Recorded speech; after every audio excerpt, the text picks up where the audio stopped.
여러분 오늘 제목 낯이 익으시죠? 어디 나오는 거죠? 네, 저희 뒤에 우리 올해 2024년도 표 중에 한 부분입니다. 우리가 말씀을 시작하면서 함께 인사를 나누었듯이 다음 세대가 우리의 희망입니다. 그래서 우리가 다음 세대에게 우리의 신앙을 잘 전수해야 그들에게 온전한 희망이 있는 줄 믿습니다. 그러기 위해서는 우리의 신앙, 우리가 물려주어야 할 믿음의 유산이 정말 그들에게 희망이 될 만큼 소중하고 가치 있는 것인지 우리가 그것을 좀 함께 살펴보고 생각해보고 또 결단하며 기도한 시간을 가지기 원합니다. 믿음의 선배들이 우리에게 물려주었던 이 신앙의 고귀한 정신, 이 믿음의 열정과 패기, 그리고 보석과도 같았던 순수함, 그것이 아직 우리 안에도 살아 있습니까? 그런 의미에서 우리가 이 믿음의 근원, 우리 신앙 성숙의 시작점인 하나님의 말씀, 이 말씀을 통해 주시는 하나님의 지혜가 무엇인지 먼저 오늘 말씀을 통해서 좀 생각해 보려고 합니다. 그래서 우리가 이 지혜 말씀을 얼마나 알고 있고 아는 대로 살고 있는지, 또 그렇게 믿으며 말씀을 가까이 하고 있는지 돌아보는 시간이 되었으면 좋겠습니다. 내가 가진 지혜가 다음 세대에게 희망이 될 만큼 정말 소중하고 가치 있는지, 혹시 그동안 세상의 소리에 익숙해져서 나도 모르는 사이에 놓쳐버리고 잊어버리고 있었다면 다시금 주님께 나와 회개하고 결단하며 지혜의 칼을 새롭게 다듬는 그런 시간이 되기를 주님의 이름으로 축원합니다. 우리 1절 말씀을 같이 다시 한번 읽어보겠습니다. 시작. 다윗의 아들 이스라엘 왕 솔로몬의 잠언이라. 아멘. 오늘 본문 1절에서 보면은 솔로몬은 지금 자신을 다윗의 아들이라고 소개하고 있습니다. 물론 성경의 많은 인물들이 자기의 아버지가 누구인지 소개하면서 자기를 드러내는 경우들이 참 많이 있죠.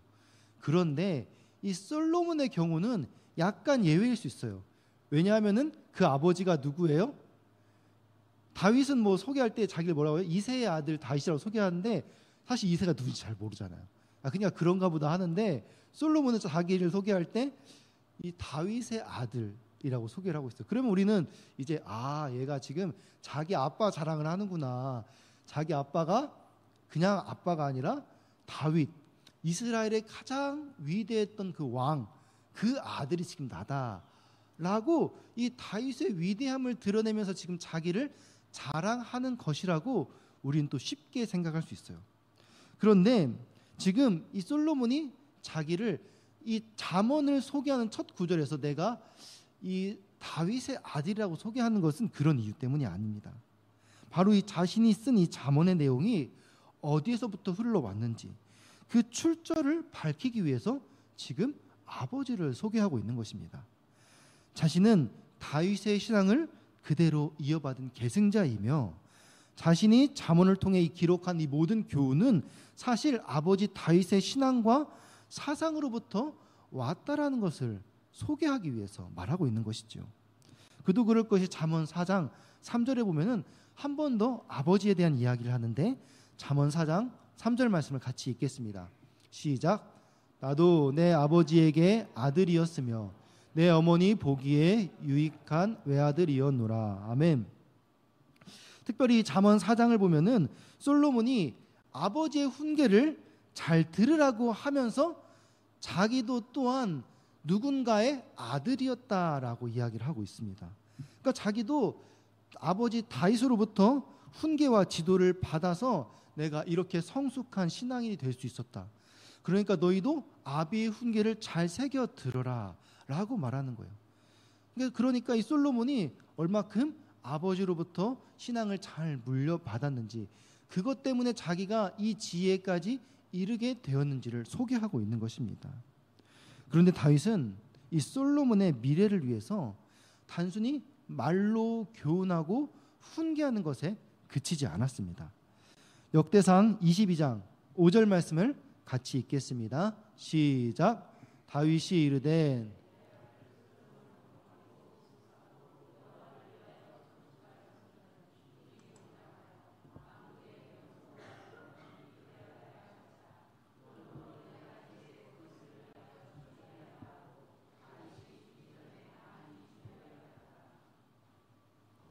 네, 역대상 22장을 보면은 다윗은 솔로몬이 왕위에 즉위하여 순조롭게 이 성전 건축과 나라를 잘 다스릴 수 있도록 여러 가지들을 많이 준비했어요. 충분한 자원과 사람들을 준비시켜 놓았고, 더불어 성전 건축하며 일어날 수 있는 여러 가지 소모적인 논쟁들을 피하고 하나님께만 집중할 수 있도록, 하나님 나라를 어떻게 하면 건강하게 잘 다스릴 수 있을까, 이거에만 집중할 수 있도록 모든 제반 사항들을 다윗 때에 다 기초를 다져 놓은 거예요. 그래서 여러 가지 세밀한 세칙까지 다 마련하고, 그리고 제사장의 직무부터 시작하여서 행정조직, 군대조직, 찬양대 구성까지 모든 것을 완벽하게 다 준비했어요.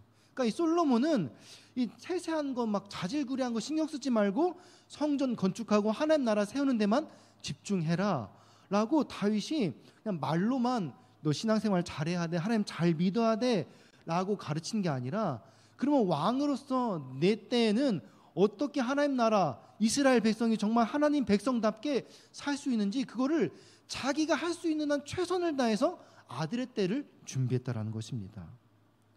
그야말로 다윗은 그의 아들 솔로몬에게 지혜와 교훈뿐만 아니라 그에 준하는 실제적인 삶으로 모범을 보였고, 또 자기가 할 수 있는 모든 물질과 시간과 노력과 에너지를 다 쏟아서 솔로몬의 때를 준비했다라는 것입니다.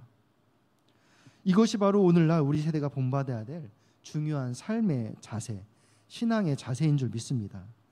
생각해보면 오늘날 한국교회가 이처럼 든든하게 세워질 수 있었던 것, 이것은 이전 세대에 신앙적인 헌신과 희생이 있었기 때문입니다. 우리가 어른 세대를 뭐라고 비유하나요? 저는 어른 세대를 이거라고 배웠어요. 뭐죠 이게? Y세대래요. Y세대. 요즘 청년들은 잘 모르죠. 제가 어렸을 때만 해도 어른 세대들이 Y세대였대요. 이렇게 손을 높이 들고 찬양하는 열정적인 하나님을 예배하는 그런 세대. 요즘 세대는 뭐라고 불러요? MZ세대라고 부르죠. MZ세대의 뜻은 뭐 저도 정확하게 모르는데 밀레니엄과 뭐 Z세대 합친 말이라고 하는데, MZ세대의 특징이 뭘까? 여러 가지 뭐 정의들이 있겠지만은 제가 생각하기에는 집단보다는 개인을, 또 책임보다는 권리를, 소유보다는 공유를, 그리고 미래보다는 현실을 더 중요하게 생각하는 세대가 바로 요즘 MZ세대인 것 같습니다. 우리는 그런 세대를 향하여서 집단보다는 개인을, 또 책임보다는 권리를 자꾸 생각하니까 이 세대는 하나님을 향해 헌신하지 않는 세대, 열정이 없는 세대라고 생각합니다. 하나님을 향한 열정이 식었다라고 말합니다. 그러나 그 열정이 과연 그들만의 문제일까요? 그렇다면 다음 세대의 본을 보여하는 기성세대, 바로 우리들은 어떤가요? 물론 나이가 많이 들어서 힘이 빠져서 예전처럼 막 이렇게 오랫동안 손 높이 들고 찬양할 수는 없겠지요. 우리도 다 젊었을 땐 다 그렇게 했었는데, 그런데 우리가 어렸을 적 교회 모습을 생각해 보면은 어른들이 뒷짐지고 지켜만 보고 있지는 않았던 것 같습니다. 60대, 70대 어르신들도 다 같이 뜨겁게 찬양하고 통성으로 기도하고 두 손 높이 들고 예배했던 세대가 바로 우리 어른들의 어른 세대였습니다. 최근 장례 예배를 드리는데 한 권사님이 말씀하시더라고요. 예전에는 장례 예배 드리면은 60대, 70대들도 장례 예배 성가들을 정말 많이 섬겼다라는 거예요. 그런데 요즘은 젊은 세대도 안 섬기지만 어른 세대도 똑같이 잘 안 섬긴다는 거예요. 바로 오늘날 시대가 바로 그렇습니다. 그런데 우리가 어른이 된 지금 다음 세대는 열정이 식었다라고 그들만의 문제처럼 바라보고 있지는 않습니까? 다윗이 솔로몬을 위해 성전 건축을 준비하고 조직을 준비하고 사람과 물질들을 다 계획하며 준비했던 때가 언제인지 아십니까? 열왕기상 1장 1절 우리 같이 읽겠습니다. 시작. 다윗 왕이 나이가 많아 늙으니 이불을 덮어도 따뜻하지 아니한지라. 아멘. 다윗의 말년 아직 솔로몬이 즉위하기 전입니다. 다윗의 몸이 많이 노쇠하기 시작했습니다. 이불을 덮어도 몸이 따뜻해지지 않을 정도로 지금 몸이 많이 약해졌어요. 물론 성경에는 더 많은 나이를 들었어도 눈이 초롱초롱했던 신앙의 선배들도 있지만 다윗은 여러 전장들을 다니면서 이때 나이가 약 80세라고 그러는데 80세 때 이미 몸이 다 망가졌어요. 이불을 덮어도 더 이상 몸이 따뜻해지지 않을 정도로. 근데 이때부터 다윗은 하나님의 때를 준비하기 시작합니다. 다윗의 열정은 그때도 여전히 식지 않았다는 거예요. 몸은 차갑게 굳어가고 있는데 그 마음에 하나님을 향한 열정만은 뜨겁게 불타오르고 있었다는 거예요. 단순히 그것이 자식을 향한 사랑만이 아니라 하나님 나라를 위한 소망과 기대함으로 그 모든 열정을 솔로몬에게 전수하며 마지막 생애를 마치려고 했다는 것입니다. 그렇다면 우리는 어떠한 삶을 살아야 합니까? 다윗이 아들 솔로몬을 위하여 바르고 온전한 통치의 기틀을 마련하고 신앙의 유산을 남겼던 것처럼 자녀를 위한 바른 신앙의 시작을 위해서 우리의 피와 땀의 노고를 드려야 하지 않겠습니까?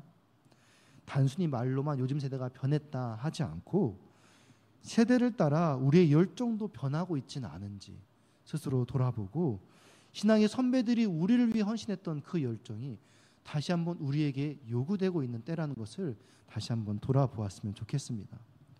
최근에 어떤 정치인이 요즘 기성세대를 비유하며 얘기했던 영상이 참 인상에 많이 남았습니다. 그 정치인이 뭐라고 얘기했냐면 우리 50대, 60대는 참 특이한 세대입니다. 어렸을 때 부모님께 문제를 지적하면 어른들이 우리가 뭘 알겠노? 네가 더 잘 알지. 그래 네 말대로 하자. 그런데 요즘 젊은 세대들이 지적하면 네가 뭘 안다고 떠들어? 알면 내가 더 잘 알지. 그게 요즘 기성세대라는 거예요.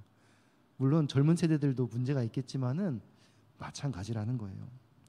다음 세대를 향한 우리들의 생각이 묘하게 닮아 있지는 않습니까?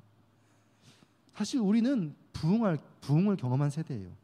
성공을 경험했고 기적을 경험했고 성장을 경험했습니다.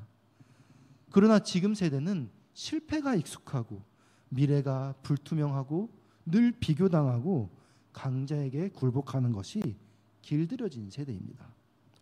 그들에게 정말로 필요한 것이 무엇일까요? 그들에게 정말 희망이 될 만한 것이 무엇일까요? 우리의 경험? 우리의 물질? 우리의 성공 노하우? 아닙니다. 실패 속에서도 굴하지 않고 끝까지 바른 길을 갈 수 있는 능력, 그리고 매 순간 변하는 이 불투명한 미래 속에서도 절대 변하지 않는 참된 진리의 말씀, 하나님의 지혜인 줄 믿습니다. 왜냐하면은 이 하나님의 말씀만이 인생에 대한 바른 통찰력과 방향을 제시해 줄 수 있기 때문입니다. 그래서 잠언 1장 2절에서는 이렇게 말합니다. 우리 함께 읽겠습니다. 오늘 본문 잠언 1장 2절 말씀입니다. 이는 지혜와 훈계를 알게 하며 명철의 말씀을 깨닫게 하며. 아멘. 솔로몬이 잠언을 기록한 이유를 지금 밝히고 있습니다. 바로 잠언을 통해서 지혜와 훈계를 알게 하기 위해서라고 말하고 있어요. 우리 보통 지혜라고 하면 어떻게 생각합니까? 지식을 활용한 능력, 실적인 삶에서 경험에서 우러나오는 어떤 응용력 정도를 생각합니다. 그것도 어떤 지혜 하나의 뜻이죠. 그런데 오늘 본문에서 이 말하는 지혜라는 히브리어 원어 호크마를 살펴보게 되면은 그 뜻이 뭐냐? 하나님께 이르는 바른 길, 옳고 그름에 대한 분명한 통찰력, 그리고 경건과 경외의 신앙, 이렇게 정의를 하고 있어요. 다 어떤 이야기예요? 하나님께로 향한 어떤 구원에 관한 지식들, 지혜들. 어떻게 보면은 하나님이 우리에게 주시는 이 성경 말씀으로부터 얻어지는 구원에 관한 지식이 바로 지혜라는 거예요. 그리고 그것을 통하여서 세상을 바로 꿰뚫는 통찰력, 그것이 바로 성경에서 말하는 지혜라고 말하는 것입니다. 이것이 바로 우리가 하나님의 말씀을 배워야 하는 이유입니다. 하나님의 지혜는 세상의 지식과 비교할 수 없습니다. 왜냐하면 세상의 지식이 우리를 구원해 줄 수 없기 때문이에요. 산속에서 수십 년 명상하고 돌을 닦아도 우리는 구원받을 수 없습니다. 세상의 지식을 많이 알고 수많은 경험을 통해서 지혜를 많이 얻어도 그 세상의 지혜, 응용력, 이것이 우리를 구원할 수 없다라는 거예요. 그래서 세상의 격언과 깨달음은 이 참된 진리라고 말할 수 없는 거죠. 왜냐하면 이게 다 어디에서 출발했기 때문이에요? 세상으로부터 출발했기 때문에. 하나님께로 나아가는 것, 우리가 정말 구원에 이르는 것, 그것은 하나님으로부터 나오는 예수 그리스도의 십자가의 진리만이 가능한 줄 믿습니다. 그래서 그 진리를 우리가 배우고 알아야 하는 것입니다. 그래서 사도 바울은 그 영적 아들인 디모데에게 이렇게 가르쳤다고 해요. 디모데후서 3장 14절 15절 우리 같이 읽겠습니다. 그러나 너는 배우고 확실한 일에 거하라. 너는 내가 누구에게서 배운 것을 알며 또 어려서부터 성경을 알았나니 성경은 능히 너로 하여금 그리스도 예수 안에 있는 믿음으로 말미암아 구원에 이르는 지혜가 있게 하느니라. 아멘. 지금 사도 바울이 디모데에게 뭐라고 말하냐? 너는 세상에서 가장 확실한 것에 모든 걸 투자해라. 그게 바로 뭐냐? 성경이다. 진리다. 이게 바로 참된 것이다. 그러니까 어려서부터 너는 이 성경을 읽고 배우고 깨달아서 구원에 이르는 지혜를 너의 삶에 풍성하게 해라 라고 지금 이 영적 비기를 가르쳐 주는 거예요. 여러분, 정말 중요한 것은 언제부터 배워야 돼요? 어려서부터 배워야 돼요. 제가 최근에 어떤 집사님께 놀라운 사실을 들었어요. 물론 아시는 분도 많겠지만 전 처음 알았어요. 여러분, 요즘은 학원을 사고 판다고 하더라고요. 그분 그 말했던 당사자가 계시는데, 저는 원장이 되어서 학원을 운영한다고 하면은 자신이 직접 처음부터 시작해서 이게 학부모들에게 홍보하고 또 학생을 모으고 가르쳐서 소문이 나면은 그래서 이게 자리를 잡는다라고 생각을 했어요. 근데 그게 아니라 이미 잘 운영되고 있는 학원을 이 학원수에 맞게 권리금을 받고 주고 판다고 해요. 그래서 자기가 운영한 동안 또 학생 수가 늘어나면 나중에 권리금 받을 때 그래서 이득이 생기는 거겠죠. 그런데 더 놀란 것은 이 예체능 계열에도 학원마다 이 권리금이 다르다는 거예요. 어떻게 다른지 아세요, 여러분? 뭐 어떤 게 제일 비쌀까요? 체육이 제일 비싸대요. 그리고 나서 음악, 그리고 미술이 제일 저렴하대요. 근데 제가 너무 궁금했어요. 한참 생각했어요. 물론 뭐 태권도 학원 이런 것들 운영 잘 되잖아요. 또 자리 좋은 데 있고 그렇다라고 얘기는 하셨는데 꼭 그것 때문일까? 이 체육, 음악, 미술 너무 다르잖아요. 같은 예체능인데. 물론 제가 생각하는 게 맞지는 않겠지만 진짜 많이 고민했어요. 왜 체육이 제일 비싸지? 왜 미술이 제일 싸지? 저 세 개 다 해봤거든요. 어렸을 때. 저 옛날 어렸을 때 다 5만 원 주고 배웠어요. 똑같이 미술학원도 5만 원, 피아노 학원도 5만 원, 저 합기도 배웠는데 합기도 5만 원, 다 똑같이 5만 원인데 왜 이 권리금이 더 비싸게 받을까? 근데 한 일주일을 고민하는데 하나님이 지혜를 주시더라고요. 물론 그게 맞는 건 아니겠지만은 제 말을 들으면은 공감하실 것 같아요. 미술은 여러분 재능이 있으면은 늦게 시작해도 할 수 있어요. 그렇지 않아요?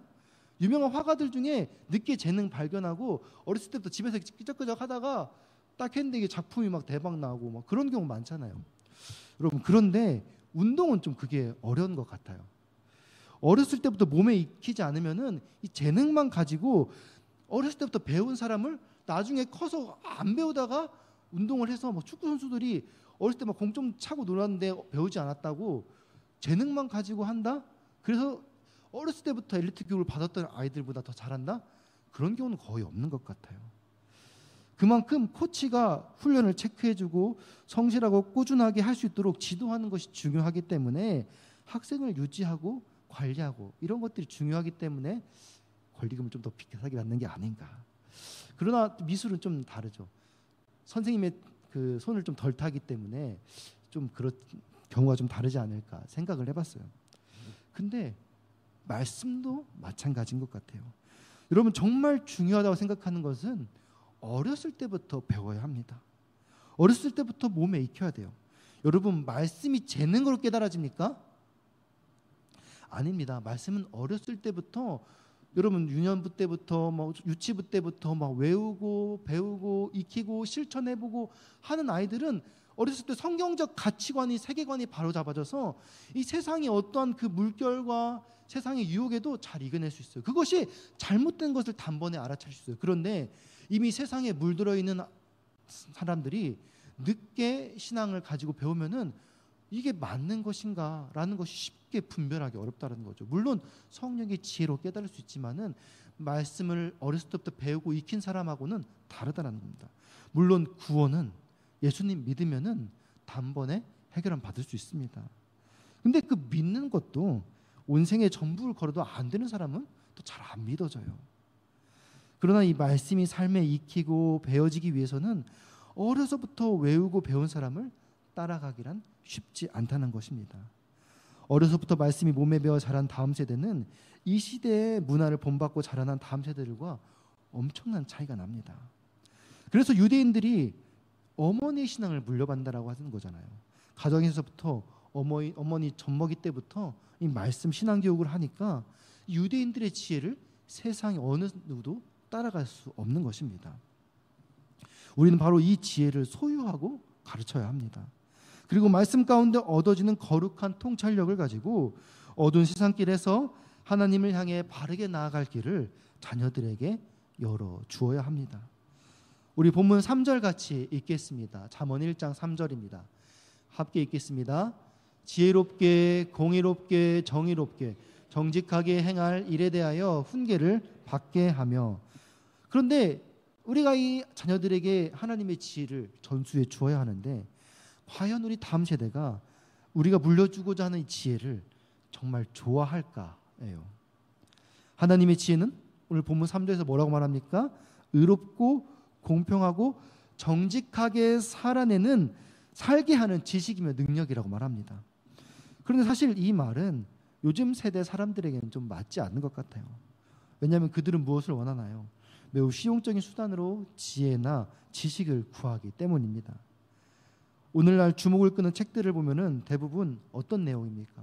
우리가 몰랐던 내용을 알려주고 또 지식을 통해 우리 재산을 늘리고 좀 더 편하고 안정적으로 사는 방법을 알려줍니다. 예를 들어 투자 가치가 있는 땅을 골라내는 방법, 효과적인 주식 투자, 안정적인 재테크, 취직하기 위해서 심사위원을 효과적으로 이렇게 포섭하는 방법, 이런 것들, 자녀가 좋은 대학 가는 방법, 이런 것들이 잘 팔리지 않습니까? 그런데 솔로몬이 우리에게 주고자 하는 지혜는 무엇입니까? 처세술이나 재테크, 사업이나 건강, 성공 방법 등이 아닙니다. 의롭게, 공평하게, 정직하게 사는 지혜입니다. 어떻게 하면 좀 더 의롭고 정직하게 살 수 있을까? 어떻게 하면 세상이 좀 더 공평하게 정의가 실현될 수 있을까? 이런 지혜는 오히려 우리들이 추구하는 지혜와 비교할 때 오히려 인생을 실패로 이끄는 것처럼 보입니다. 왜냐하면 정직을 구하고 진실과 의를 구하며 사는 것은 손해와 피해를 감수해야 하기 때문이죠. 이는 도리어 어리석은 것으로 비춰질 수도 있습니다. 그럼에도 솔로몬은 그 어떤 실용적인 지혜보다 우리가 추구해야 할 지혜가 바로 이런 것이라고 말합니다. 왜냐하면 이 지혜만이 우리를 진짜 성공으로 이끌기 때문입니다. 물론 세상에서 조금 손해보고 피해볼 수 있겠죠. 그러나 궁극적으로 그 지혜가 우리의 삶을 살리고 하나님께로 인도하는 최후 승자로 만들어주기 때문입니다. 사랑하는 서울제일교회 성도 여러분, 사람들이 지혜라고 말하며 서로 얻기 원하는 그것을 구하지 않고 하나님이 가르쳐 주시는 지혜를 배우는데 열심을 낼 수 있기를 바랍니다. 교모의 변망을 피해가고 재산을 증식하여 탈세를 범하고 또 사람들을 잘 부리고 인기를 얻기 위하여서 그런 방법을 배우기보다 손해볼지라도 하나님의 법을 행하고 남을 겸손하게 섬기며 사는 지혜를 배울 수 있기를 주님의 이름으로 축원합니다. 우리 본문 마지막 7절 말씀 같이 읽겠습니다.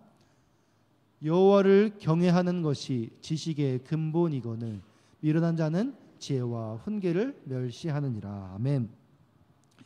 세상 지식은 하나님을 경외할 때 비로소 참된 빛을 발할 수 있습니다. 솔로몬은 하나님을 경외하는 것이 지식의 근본이라고 오늘 말씀에서 말하고 있습니다. 여기서 말하는 지식은 우리가 흔히 알고 있는 지식이에요. 수학과학, 사회, 문학과 같은 자연학문들을 말하는 거죠. 삶에 유용하다고 여겨지고 탐구되어져서 축적되어 우리 다음 세대에게 계속해서 학교에서 배우는 지식들, 그것이 중요하다라고 말하고 있는 거예요. 성경은 이러한 세상 학문 지식도 중요하다라고 계속해서 언급합니다. 그런데 절대 세상 학문과 지식을 간과하지 않습니다. 사도 바울 또한 자신이 배운 것을 배설물이라고 말했지만은 결국 사도 바울이 가진 지식과 학문 때문에 우리가 읽고 있는 신약 성경의 절반 이상을 사도 바울이 기록하지 않았습니까? 그래서 우리는 그동안 인류가 쌓아왔던 이 지식을 무시하지 않고 그것을 잘 활용해야 합니다. 그런데 우리가 이 성경을 바르게 연구한 것 또한 신학이라는 지식 안에 있는 거잖아요. 그래서 지식이 참 중요합니다. 그런데 세상에는 이러한 지식을 낮게 평가하는 것보다 더 어리석은 일이 있습니다. 그것이 바로 무엇이냐? 이 지식을 창조하시고 이 지식을 운행해 오고 또 이 지식을 다스리고 여기까지 오게 하신 분, 그 하나님을 절대로 잊어서는 안 된다는 것입니다. 왜냐하면 그분이 이 지식의 시작이고 지식의 마침이기 때문입니다. 우리가 많이 똑똑해지고 많은 지식을 얻었다고 해서 실제하시는 하나님을 없다고 하거나 하나님을 내가 믿지 않기 때문에 지식은 내가 가진 거고 내가 똑똑하다고 내가 잘났다라고 하나님을 경외하지 않는 일은 가장 어리석은 것 중에 하나라고 말하는 것입니다. 왜냐하면 지식이란 모든 만물의 이치에 관한 것인데 그것이 다 하나님 안에 있기 때문이에요. 우리 호세아 4장 6절 같이 읽겠습니다. 내 백성이 지식이 없으므로 망하는도다. 내가 지식을 버렸으니 나도 너를 버려 내 제사장이 되지 못하게 할 것이요. 내가 내 하나님의 율법을 잊었으니 나도 내 자녀들을 잊어버리리라. 아멘. 그래서 호세아는 하나님의 백성이 지식이 없어서 망한다라고 했습니다. 여기서 말하는 지식은 세상 지식이 아니에요. 하나님에 관한 지식, 하나님을 아는 지식이에요. 세상 지식이 하나님을 아는 지식 안에서 통제되어야 되는데 그렇지 못하니까 이스라엘 백성들이 망했다라는 것. 오늘날 우리는 지성이 지배하는 사회 속에 산다고 해도 과언이 아닙니다. 여러분, AI 인공지능의 원리가 무엇인지 아세요? AI 인공지능. 이것이 세상의 모든 지식, 그러니까 이 백데이터라고 하죠. 그 백데이터를 기반으로 분석하여 결과를 도출하는 시스템이 바로 AI예요. 근데 우리 삶의 모든 영역에 그러면은 이 세상에 존재하는 지식의 덩어리, 백데이터 안에서 우리가 모든 것을 결정하는 시대가 점점 다가오고 있습니다. 왜냐하면 우리 사람들이 하던 일들 지금 다 누구한테 맡기고 있어요? 누구는 아니죠. AI한테 맡기고 있잖아요. 웬만하면 다 AI가 다 해주거든요. 그런데 이것들이 점점 더 보편화되어지면은 결국 어떻게 되어지냐? 세상의 지식 덩어리 안에 우리의 삶이 결정되어지는 거예요. 그러면 어떻게 해야 되냐고. 우리가 이 지식 덩어리를 잘 다스리고 컨트롤할 수 있어야 되는데 그것이 과연 우리 인간의 지식의 한계로 가능하냐는 것이에요. 우리가 그동안 돈을 주고 학원을 다니고 대학을 가고 대학원에서 학위를 따면서 수많은 시간과 노력으로 지식을 얻었습니다. 그 지식으로 세상에 만연한 지식의 흐름, 이 백데이터, AI 이것들을 통제할 수 있냐는 것입니다. 결국 온전한 지식은 하나님을 아는 지식 안에서 통제될 때 바른 삶의 방향을 찾아갈 수 있습니다.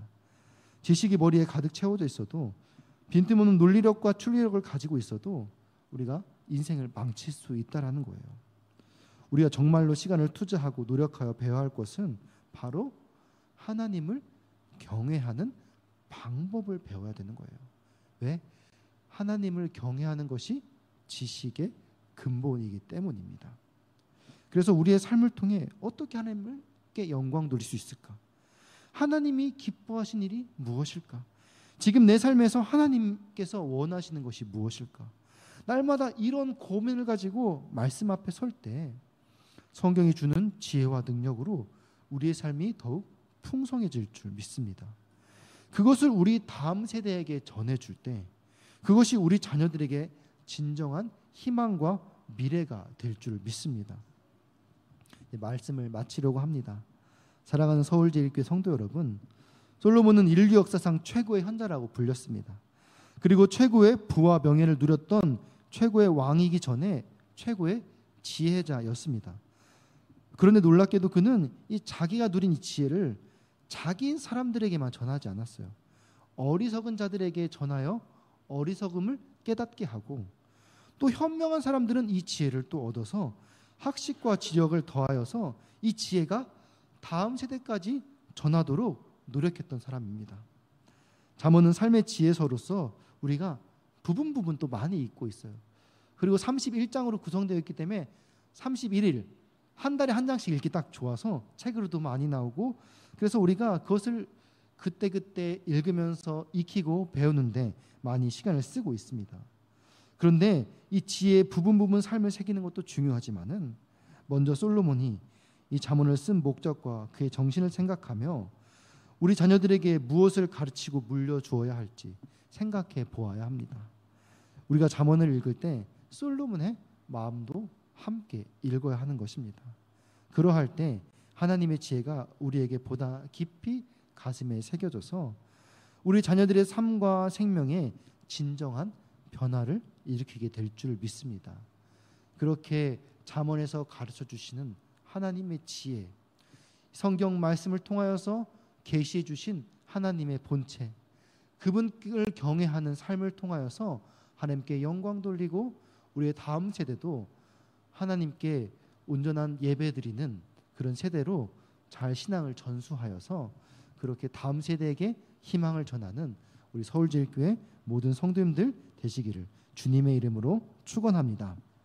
이 시간 같이 들은 말씀 가지고 기도하기 원합니다. 함께 기도하실 때 세상의 지식을 통해 하나님을 경외하는 삶을 살게 하여 주시옵소서.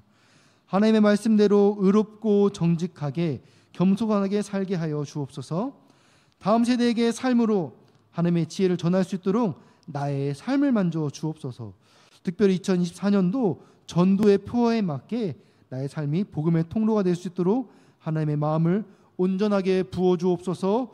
주변의 몸과 마음 아픈 자들 회복하여 주시고 하나님 알지 못한 영혼들 구원하여 주시옵소서라고 또 각자의 기도 제목 가지고 사랑하는 주님의 이름 3번 부르고 통성으로 기도하시겠습니다. 주여!